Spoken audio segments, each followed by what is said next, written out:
professora Giane espera sinceramente que sim, que vocês estejam muito bem em casa, se cuidando e estudando também, turminha. Hoje nós vamos falar mais uma aulinha aqui, tá, de geografia, e vamos trabalhar na aula de hoje os conceitos importantes sobre a população brasileira. Então vamos trabalhar na aulinha de hoje conceitos fundamentais para que vocês possam entender e compreender as nossas próximas aulas que falam sobre população brasileira. Então a gente vai entrar aqui a questão de expansão demográfica, né, explosão demográfica, né, todos os pontos aqui, né, de densidade, tudo vai ser trabalhado nessa aulinha. Então aproveitem, uma aula super rica, um conteúdo muito importante para vocês. Então aproveitem aí a aulinha de hoje.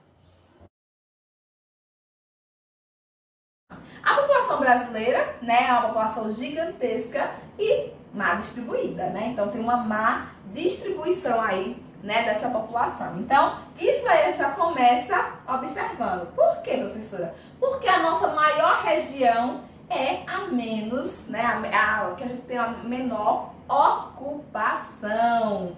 Por isso que ele vai dizendo aí má distribuída, né? Porque tem essa irregularidade nessa distribuição. Eu já falei para vocês que hoje nós passamos, né, a marca da população nacional, né, de 211 aí milhões, né? Então a gente já tá com essa população aí, né, inclusive superior, até porque é um dado, né, que é muito estático, né? Assim, não é estático, é um dado aí que tá sempre aí se modificando, né? Se elevando aí.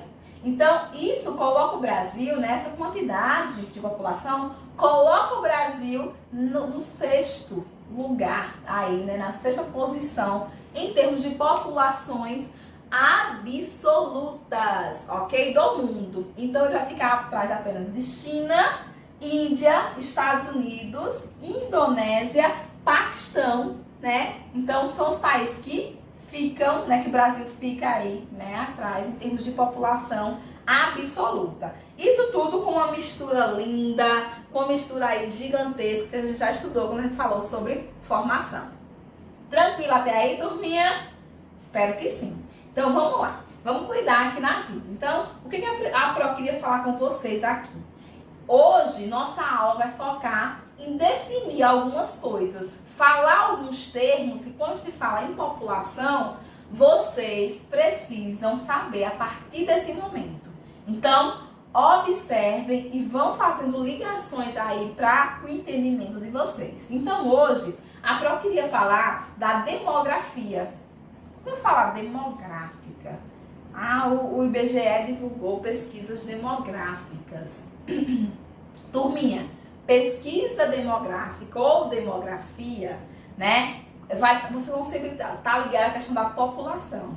Faz relação, tem relação com população. Então, demografia é a ciência que investiga as populações humanas. Então, é essa a função. Vão sempre substituir por população. Então, pesquisas demográficas, pesquisa sobre população, ok? Então, vai ser sempre essa lógica. População absoluta. A população absoluta de um país, de uma região, de um estado, é um número total. É a numeração total. Então, isso daí é absoluto. Por isso que eu falei, o Brasil tem a população, né, a sexta maior população absoluta. Estou falando aqui de número total. Quando eu falar para vocês, população relativa. Quando eu falar sobre essa questão de população relativa, diz respeito a um cálculozinho que é feito, e é feito a partir de quê? A partir da quantidade de população absoluta, população total, dividido pelo território. Então, para poder dizer, né, turminha, a população relativa de Petrolina, eu tenho que pegar os quilômetros quadrados, a área, né, o espaço da cidade, a delimitação, né, espacial da cidade, e fazer essa divisão aí pela quantidade de habitantes. E aí eu ia ter o habitantes por quilômetro quadrado, que aí sim ia ser o número da população relativa.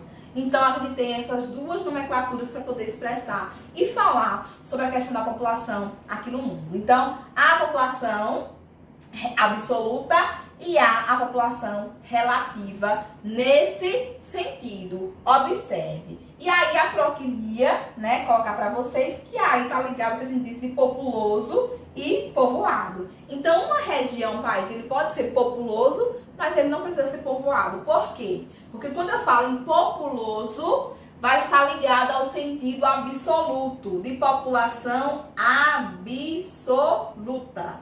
Preste atenção, sétimo ano. Por quê? Porque quando eu disser um país ele é muito populoso, eu estou dizendo que tem o quê?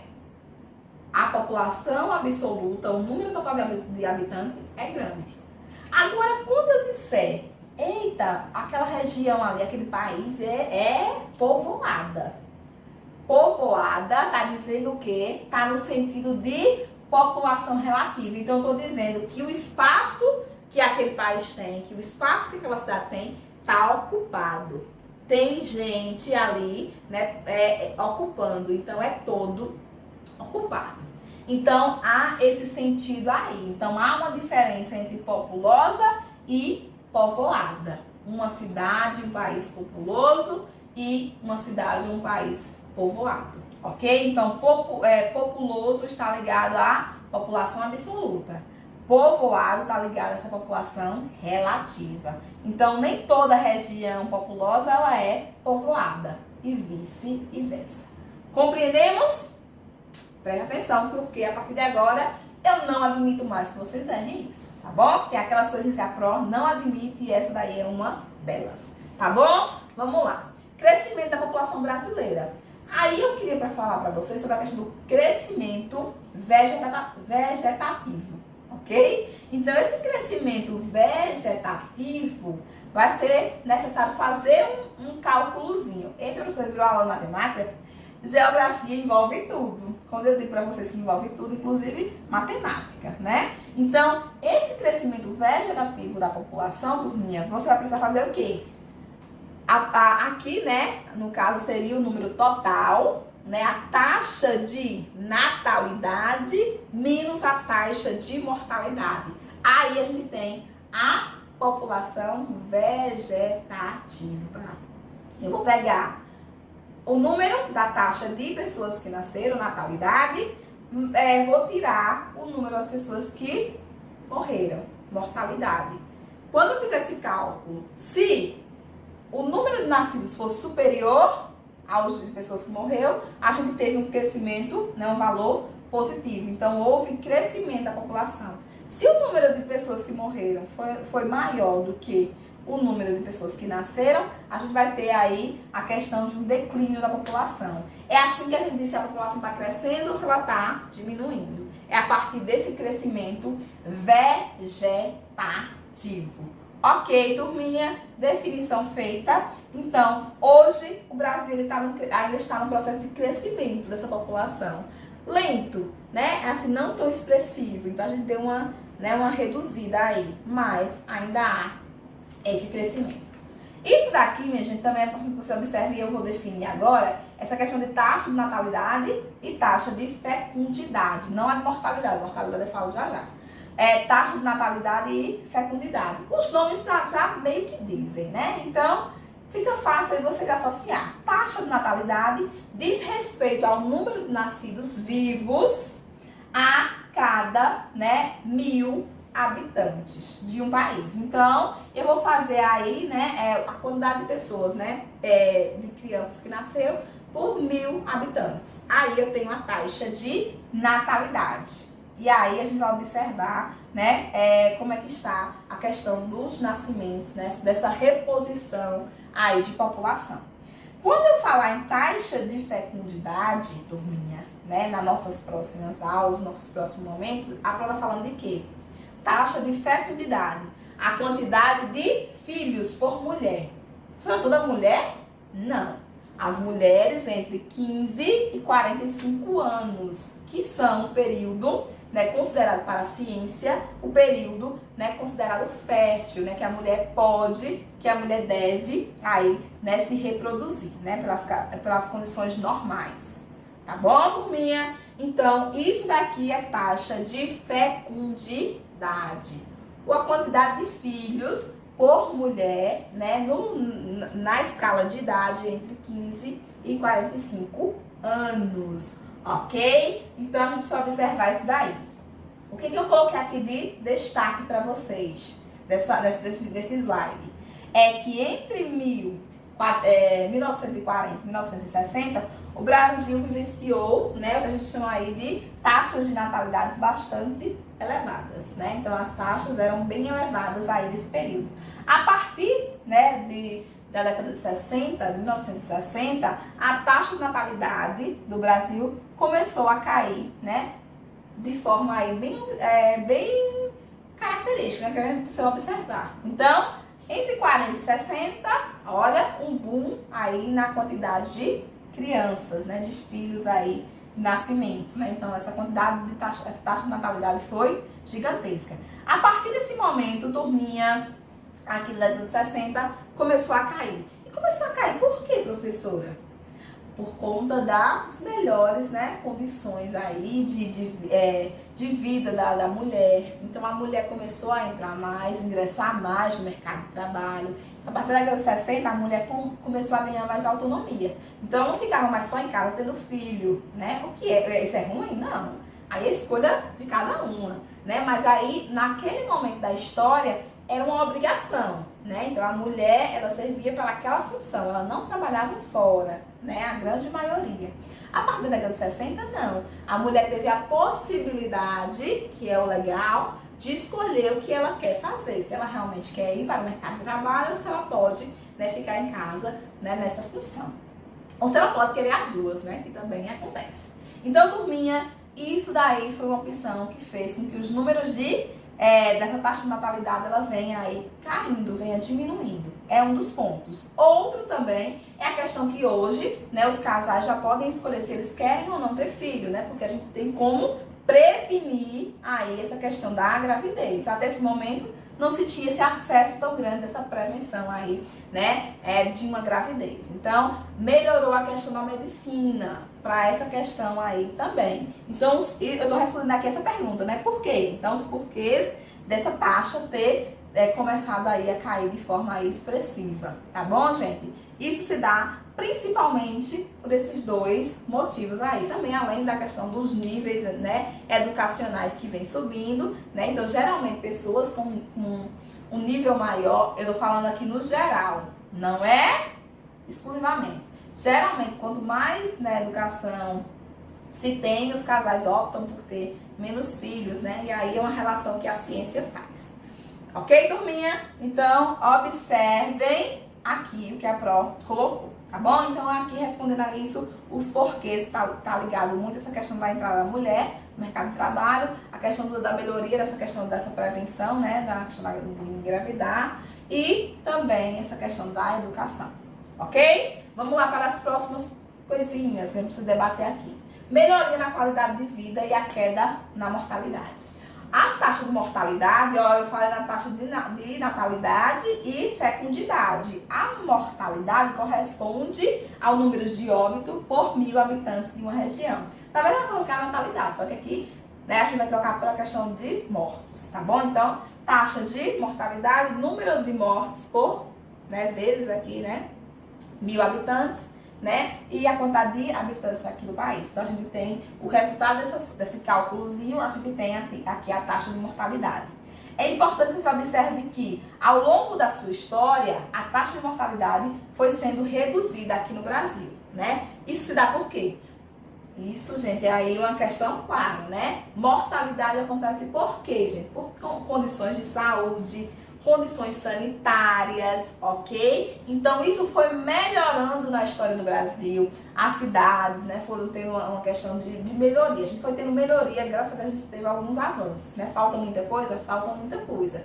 Mas já avançou muito. Isso levou ao quê, gente? a essa redução na taxa de mortalidade. Então, melhorias nas condições sanitárias, avanços na medicina, são os motivos para essa diminuição na mortalidade. Ampliação do sistema educacional público, ampliação da oferta de alimentos, campanhas de vacinação, elevação da renda média do trabalhador, são alguns pontos que levam a essa melhoria aí, essa melhoria nessa questão da taxa de mortalidade, que é um indicador expressivo quando a gente quer observar aí essa questão aí nacional. Turminha, aqui eu coloquei também a questão do avanço, O conjunto desses fatores, que a prova falou ali sobre a questão da taxa de mortalidade, leva também a um aumento da expectativa de vida. O que é expectativa de vida? É um cálculozinho que é feito de quanto tempo vive, em média, uma pessoa de uma região ou de um país. Isso é expectativa de vida, sétimo ano. E a gente percebe o quê? Pela pirâmide, que a gente vai estudar mais à frente, Pela pirâmide etária brasileira aqui, olha aqui como era essa pirâmide aqui. Então, as pessoas que chegavam a 80 anos, olha como era, bem reduzidazinha. Olha, em 91, já tá mais larguinho, O topo dessa pirâmide, observem o topo, que aí é que tá a questão da expectativa de vida. Por quê, turminha? Porque, de 0 a 9 anos, a idade que ele vai colocar na base. 80 anos ou mais é o que está no topo, tá bom? Então, vamos observar o topo. Foi aumentando. 2000, aumentou. 2010 também. Então, já está tendo o quê? Um aumento daqui para aqui, observem. Um aumento da expectativa de vida. E o aumento da expectativa de vida feminina é que está, bombando aí, tá bom? Então, isso se dá a essas melhores condições de vida. Outro pontinho que a prova queria falar está ligado ao índice de desenvolvimento. IDH, gente. O IDH é o que vai mostrar tudo isso que a prova falou. O IDH pega essa questão de taxa de natalidade, de condição de vida das pessoas. Esse índice, ele vai mostrar, vai ser o que vai mostrar como os países estão nessas categorias que a prova falou anteriormente. Então, o Índice de Desenvolvimento Humano, IDH, ele vai ser um índice criado pela ONU para observar como é que está cada país nesses aspectos que a prova falou anteriormente. Então, é função do IDH dizer como é que anda cada país em termos sociais, em termos humanos, ok? Por isso que é esse Índice de Desenvolvimento Humano. Tá bom? E o Brasil, atualmente, ele está na categoria elevado. Ainda tem muita coisa porque esse índice ele é dividido em 4, baixo, médio, elevado e muito elevado, tá bom? Então, o Brasil ainda tem que caminhar para chegar no índice considerado bom, excelente, ok? E aí, a gente precisa fazer o quê? E melhorou por quê também, Porque o Brasil melhorou muito nesse índice de desenvolvimento por conta das políticas de inclusão social. Então, a gente não pode dizer aqui, não pode deixar de citar o programa Bolsa Família. Ele vai entrar nessa lógica de inclusão social e vai melhorar as condições. Então, todas as políticas que vão melhorar, gente. Então, assim, há uma crítica muito grande, um debate muito grande, mas a gente precisa entender que tem pessoas que sobrevivem, que comem com esses valores, tá bom? Então, e por que, professora? Porque é uma condição, do nosso sistema brasileiro. Então, esses programas, eles são programas essenciais para essa melhoria nesse índice de desenvolvimento humano, nessa condição de vida dessa população. E a gente vai colocar sistema de cota, investimento em geração de empregos, em melhoria de saúde, educação. Isso fez com que o Brasil tivesse um crescimento aí. Então, nossa aula aqui foi só para definir coisas, Definir e comentar a situação do nosso país diante dessas definições. Então, população brasileira, a gente precisa saber dessas definiçõezinhas para a gente poder começar a fazer o estudo mais aprofundado da nossa população. Tá bom, sétimo ano? Aproveitem a aula. É aquela aula que tem coisinhas que a gente vai cobrar, para sempre agora. Então, são termozinhos que eu vou utilizar e não vou mais me preocupar se vocês estão fazendo referência ou não, porque a prova já passou, então aprendam, tá bom? Voltem aí quantas vezes forem necessárias, tá bom? Então, fiquem com Deus, beijos, para vocês e até a nossa próxima aula.